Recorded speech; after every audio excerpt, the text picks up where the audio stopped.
কাছে সবচেয়ে প্রিয় আমল, আল্লাহর কাছে সবচেয়ে পছন্দনীয় কাজ, সবচেয়ে আল্লাহর ভালোবাসার কাজ বান্দার, সেই কাজ, যেই ভালো কাজ, যেই ইবাদত, যে আমল বান্দা নিয়মিত করে, পরিমাণে সেটা অল্প হলেও হোক, পরিমাণে অল্প কিন্তু করে নিয়মিত, আল্লাহর কাছে আমলটা বেশি প্রিয়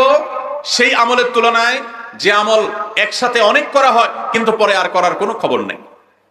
কেউ রমজানে কোরআনে কারীম 2 খতম দিয়েছেন, মাশাআল্লাহ, কেউ 3 খতম দিয়েছেন, কিন্তু রমজানের পরে কোরআনে কারীম 3 খতম, 2 খতম, 1 খতম দেয়া তো দূরের কথা, পরবর্তী রমজান পর্যন্ত আর কোরআনটা ছুঁয়ে দেখা হয় না, খুলে পড়া হয় না, তেলাওয়াত করা হয় না,